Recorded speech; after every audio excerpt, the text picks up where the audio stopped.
Guys, good day. For today's, kuha lang tayo ng mga gulay. Yan.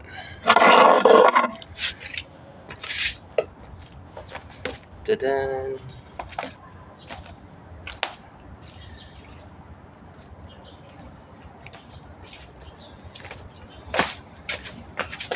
Ang tanim ko nga pala dito ay meron akong mustasa, black beans, sweet potato, and then yung bagong sibol na kalabasa.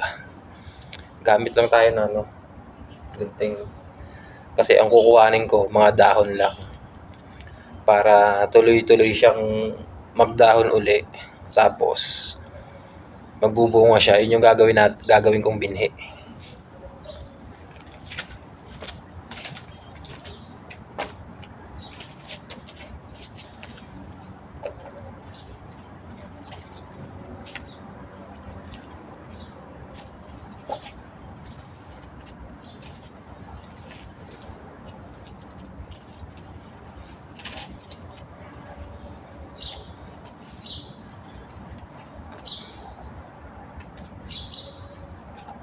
Kasi pag hinihila ko siya, pag kamay ang ginagamit ko, nabubunot.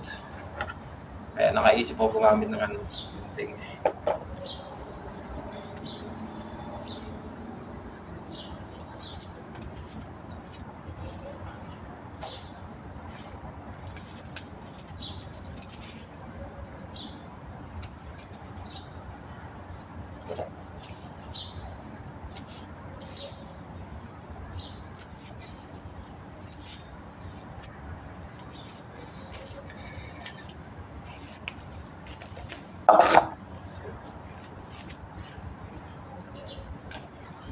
Diba?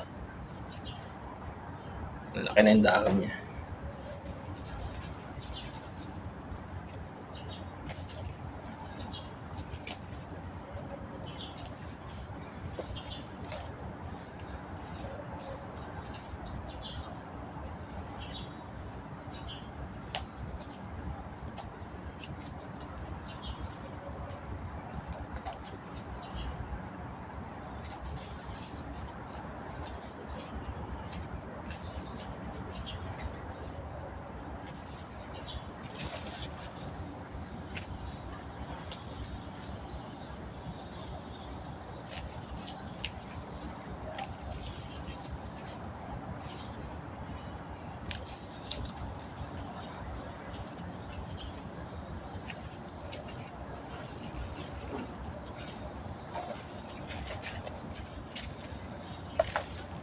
Okay na to.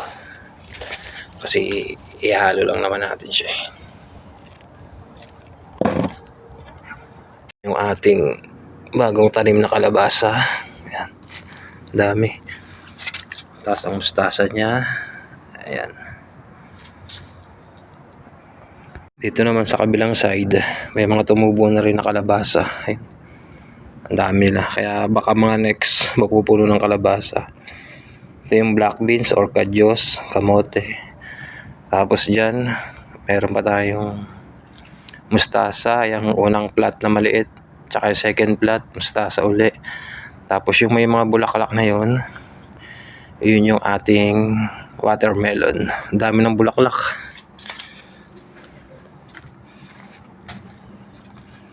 Dami ng bulaklak pero maliliit pa siya. Hindi ko lang alam kung magbubunga na.